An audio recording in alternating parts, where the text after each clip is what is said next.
Hello everyone, myself Dev Dubey. Friends, आज हम discuss करेंगे मुस्लिम लॉ जो इंडिया में एप्लीकेबल होता है। Muslim law as applicable in India, उससे रिलेटेड 25 मोस्ट इंपॉर्टेंट क्वेश्चन। वो किसी भी लॉ एग्जाम में, चाहे वो आप एंट्रेंस एग्जाम हो या कोई जुडिशल एग्जाम, उसमें पूछे जा चुके हैं या पूछे जा सकते हैं। इस तरह के 25 सबसे इंपॉर्टेंट क्वेश्चन हम डिस्कस करेंगे। हम फर्दर भी क्वेश्चंस डिस्कस करेंगे 25 के अलावा भी अदर वीडियोज़ में। 25 के सीरीज़ में हम कुछ और वीडियोज़ भी लाएंगे, लेकिन फिलहाल 25 जो सबसे इंपॉर्टेंट क्वेश्चन है वो हम मुस्लिम लॉ में डिस्कस करेंगे। जैसे कि पिछले वीडियो में हमने कॉन्स्टिट्यूशनल लॉ के 25 मोस्ट इंपॉर्टेंट क्वेश्चंस डिस्कस किए थे। तो सबसे पहले हम देखते हैं क्वेश्चन नंबर 1। क्वेश्चन नंबर 1 बोलता है the main sources of Muslim law are. देखिए, सबसे बेसिक क्वेश्चन से हम शुरुआत कर रहे हैं कि मुस्लिम लॉ के सोर्सेज क्या है, क्योंकि देखिए आप कंफ्यूज हो सकते हैं। तो इसलिए मैंने सबसे सिंपल क्वेश्चन सबसे पहले रखा है। Sunnah, Hadith, Quran, Ijma, Qiyas, both A and B, neither A और नॉर बी। इनमें से कौन सा मुस्लिम लॉ का सोर्स है? तो ये बहुत ही आसान क्वेश्चन है। पहला भी सोर्स है और दूसरा भी सोर्स है। टोटल 5 सोर्सेज होते हैं, ये पांचों सोर्स यहाँ पर इंक्लूडेड है। तो ऑप्शन होगा C. C is the correct answer. ये करेक्ट आंसर है। ठीक है, हम क्वेश्चन नंबर 2 देखते हैं। अ मुस्लिम इलेजिटिमेट चाइल्ड, एक इलेजिटिमेट जो मुस्लिम चाइल्ड है उसको किसके कस्टडी में रखा जाता है, किसको कस्टडी दी जाती है उसकी? तो ऑप्शन है mother, paternal grand mother, both father and mother, neither father और नॉर मदर। तो इसका करेक्ट आंसर है मदर। मदर के कस्टडी में इलेजिटिमेट चाइल्ड होता है। आप देखते होंगे हिंदू लॉ में भी यही है कि अगर इलेजिटिमेट चाइल्ड है, जो उसकी मदर होती है उसके पास ही कस्टडी होती है, वही गार्जियन होती है। सेम कॉन्सेप्ट मुस्लिम लॉ में है। अगर इलेजिटिमेट चाइल्ड है तो उसकी मदर ही उसकी कस्टडी रखेगी, उसकी गार्जियन होगी। ठीक है, अब हम देखते हैं Shia Muslim is entitled to perform a muta marriage with. ये क्वेश्चन है क्वेश्चन नंबर 3 कि एक सिया मुस्लिम जो है, आज जो सिया मुस्लिम आदमी है वो मूता मैरिज किसके साथ कर सकता है? आप पहले जानिए मूता मैरिज क्या होता है। इस पर हमारा एक सेपरेट वीडियो हमारे चैनल पर आप देख सकते हैं, लिंक मैं आपको डिस्क्रिप्शन में प्रोवाइड कर दूंगा। इसके अलावा मूता मैरिज किससे किया जा सकता है, ये सिया मुस्लिम में ये क्वेश्चन पूछा गया क्वेश्चन नंबर 3 में। तो ऑप्शन है Christian women, Jewish women, Muslim women, fire worshipper women, या फिर एनी ऑफ द अबव, इनमें से किसी पे। ठीक है, तो उसका जो करेक्ट आंसर है वो ए बी सी तीनों है। मतलब जो एनी ऑफ द अबव यानी किन्हीं से भी वो शादी कर सकता है, एक्सेप्ट वो सिर्फ मूर्ति पूजक नहीं होनी चाहिए। ठीक है, जो आइडल वर्शिपर होती है उसको छोड़ के वो किसी से शादी कर सकता है। तो पहला, दूसरा, तीसरा, इन तीनों से वो शादी कर सकता है। Question number 4, under Muslim law women acknowledgement of paternity once made. अगर मुस्लिम वुमेन, कोई एक मुस्लिम औरत है, वो अगर एक्नॉलेज कर देती है पैटर्निटी को, कि उसके पैटर्निटी को एक्नॉलेज कर दिया जाता है, तो क्या वो रिवोक हो सकता है? क्या रिवोक किया जा सकता है या नहीं किया जा सकता? अगर किया जा सकता है तो क्या वो कोर्ट के हेल्प से रिवोक किया जाएगा, या फिर इनमें से सभी ऑप्शन? ये 4 ऑप्शन आपके सामने है। तो जो इसका करेक्ट आंसर है वो है कैन नॉट बी रिवोक्ड। अगर आपने एक बार एक्नॉलेज कर ली पैटर्निटी को तो आप उसको रिवोक नहीं कर सकते किसी भी सिचुएशन में। तो इसका करेक्ट आंसर बी है। अब हम देखते हैं क्वेश्चन नंबर 5। क्वेश्चन नंबर 5 बोलता है can a Muslim man give talaq in the state of intoxication. क्या कोई मुस्लिम आदमी तलाक दे सकता है अगर वो इंटॉक्सिकेटेड हो, वो नशे की हालत में हो या फिर प्रेशर में हो, अंडर प्रेशर किसी के दबाव में हो? तो क्या वो तलाक देगा? अगर देगा तो क्या वैलिड होगा? तो देखिए इसका आंसर है हाँ और नहीं दोनों। लेकिन इस जो 4 ऑप्शन दिए गए, yes acknowledged under Shia law, yes acknowledged under Sunni law, both A and B, none of the, इसके हिसाब से आंसर होगा बी, ए बी। क्योंकि सुन्नी लॉ में इसे एक्नॉलेज किया गया तब भी आप वैलिड मानेंगे, सिया लॉ में वो वैलिड नहीं होता है। ठीक है, तो इसे सुन्नी लॉ में वैलिड मानाता है, भले ही वो इंटॉक्सिकेटेड हो, अंडर प्रेशर, अगर तलाक दे दिया तो वो वैलिड है किसी भी सिचुएशन में। लेकिन सिया लॉ इसे रिकॉग्नाइज नहीं करते। तो इसलिए अगर ऐसा कोई तलाक है तो डिपेंड करता है आप किस कम्युनिटी से बिलोंग करते हैं, सिया या सुन्नी। क्वेश्चन नंबर 6, अ तलाक कैन बी अफेक्टेड। तलाक किस तरीके से दिया जा सकता है? पहला ओरली, दूसरा रिटन, तीसरा वनली ए नॉट बी, चौथा आइदर ए और बी। ठीक है, तो इसका जो करेक्ट आंसर वो है डी, आइदर ए और बी। चाहे आप लिख के दे दे तलाक या फिर बोलकर। ठीक है, आप तभी देखोगे व्हाट्सअप मैसेज, ईमेल के थ्रू भी तलाक दिए जा रहे थे बीच में। ठीक है, तो वो रिटन फॉर्म में आप बोल देते थे 3 बार तलाक तो वो भी तलाक हो जाता था। तो वो ओरल फॉर्म में तो किसी भी तरीके से आप तलाक दे सकते थे। अब हम देखते हैं क्वेश्चन नंबर 7। क्वेश्चन नंबर 7 है अडॉप्शन इज अननोन टू। बिल्कुल बेसिक क्वेश्चन है कि अडॉप्शन किस धर्म में, किस लॉ में रिकॉग्नाइज नहीं किया गया था। तो इसका जो करेक्ट आंसर है वो है मुस्लिम लॉ। मुस्लिम लॉ में कभी भी अडॉप्शन जैसी कोई चीज़ नहीं बताई गई थी।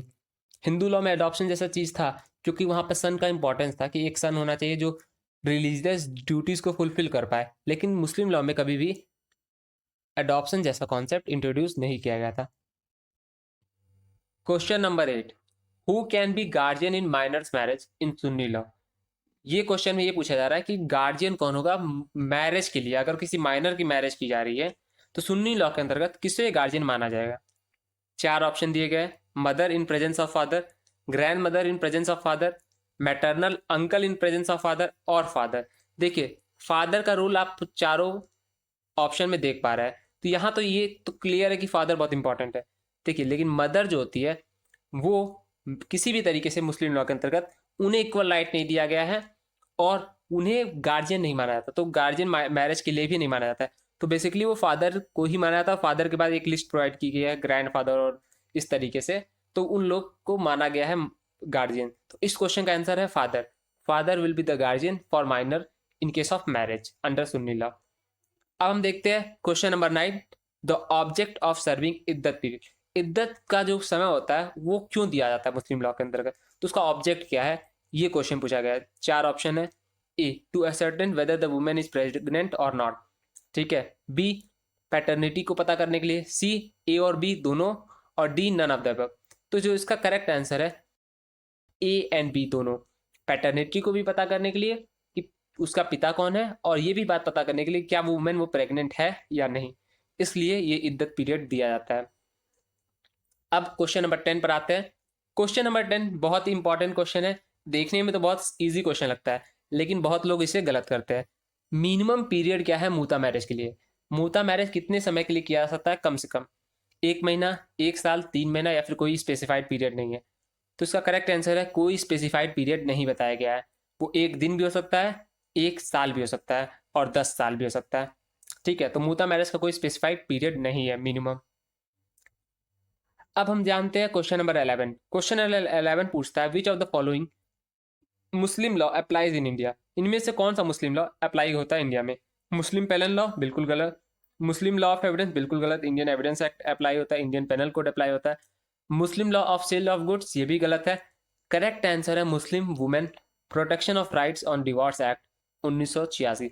आपने सायरा बानो वाला केस पढ़ा होगा, उसमें आपने पढ़ा होगा कि मुस्लिम women protection of rights on divorce act पास किया गया था, वो अप्लाई होता है इंडियन मुस्लिम पर। तो बेसिकली वही इद्दत पीरियड और मेंटेनेंस को लेकर ये केस था।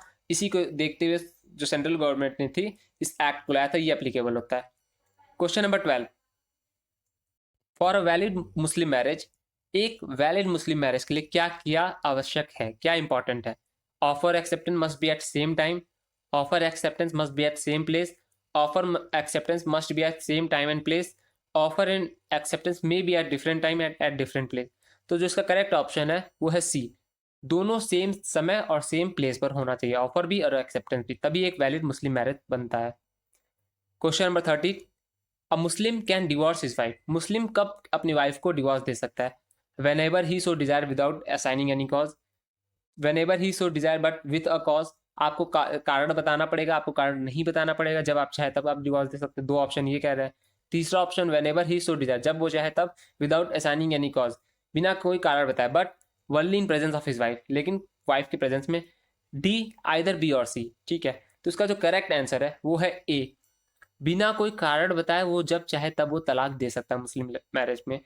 ठीक है, अगर अपनी वाइफ को चाहे तो जब चाहे बिना कारण बताए उसे डिवोर्स दे सकता है। तो इसलिए कहा जाता है मुस्लिम लॉ में जो वुमेन की पोजीशन है वो बहुत ही अच्छी नहीं मानी गई है, उनको कुछ बराबर अधिकार नहीं दिए गए। क्योंकि देखिए बिना बताए, बिना कारण बताए आप उसे डिवोर्स तक दे सकते हैं। ठीक है, तो ये सारी बातें गलत मानी जाती है समाज में। इसके अलावा क्वेश्चन नंबर 14 पर हम आते हैं। क्वेश्चन नंबर 14 जो है वो है under Muslim law the following are guardians for marriage of a minor. इनमें से कौन कौन गार्जियन होंगे। देखिए पहला जो क्वेश्चन था गार्जियन फॉर मैरिज का माइनर के लिए, उसमें आप जान पा रहे थे कि फादर होता है, लेकिन इसमें आपको क्रोनोलॉजी बताना है कि फादर के बाद कौन। ठीक है, तो इसमें आप देखिए, इसमें आपका ऑप्शन जो नीचे 4 दिए गए वो देखिए। तो पहले तो फादर होता है, ये तो फिक्स है, तो 1 या तो ए होगा सही या तो सी सही होगा, ठीक है। दूसरे में आप ये देखिए, फादर के बाद क्या मदर होती है, मैंने बताया था मदर को आखिरी में दिया जाता है, उनको उतना बराबर का हक नहीं है। फादर के बाद उनके ब्रदर, ठीक है, इसमें जो लिस्ट दी गई है उसके हिसाब से। और ब्रदर के बाद कौन आएगा, फिर मदर आएंगी, ठीक है, मदर आएंगी फिर स्टेट आएगा। यानी जो सी ऑप्शन है, C option will be the correct, father brother mother फिर आखिरी में स्टेट गवर्नमेंट आएगी जो स्टेट होती है। इसी तरह क्वेश्चन नंबर 15 पर हम आते हैं। क्वेश्चन नंबर 15 भी मूता मैरिज से रिलेटेड है। मूता मैरिज एक बहुत इंपॉर्टेंट कॉन्सेप्ट है मुस्लिम लॉ के अंतर्गत, आप इस पर ध्यान दीजिएगा। ये पूछ रहा है कि मूता मैरिज कब खत्म होता है, मूता मैरिज कब खत्म कर दिया था, किस तरीके से खत्म होता है। तो इसका जो करेक्ट आंसर वो हिबा ए मुद्दत के अकॉर्डिंग उसे खत्म किया जा सकता है। क्वेश्चन नंबर 16 है, Muslim women need to observe iddat in which of the following, ठीक है, इद्दत उसे किन किन केसेस में रखना पड़ेगा। ये 4 तरह के मैरिज दिए गए हैं, muta marriage, irregular marriage, valid marriage या फिर इनमें से सभी। तो किस समय इनमें से किन मैरिज में उसे इद्दत रखना पड़ेगा, ठीक है। तो आप जान रहे हैं इद्दत एक इंपॉर्टेंट कॉन्सेप्ट है मुस्लिम लॉ के अंतर्गत। तो इनमें से जो ऑप्शन करेक्ट है वो है ऑल ऑफ द अबव, किसी भी तरह की शादियों से इद्दत रखना ही रखना, इतना इंपॉर्टेंट वो प्रिंसिपल है, तभी वो दूसरी शादी फर्दर कर सकती है, ठीक है। अब हम क्वेश्चन नंबर 17 पर आते हैं। क्वेश्चन नंबर 17 बोलता है, dissolution of Muslim marriage act 1930 principle of which of the following school.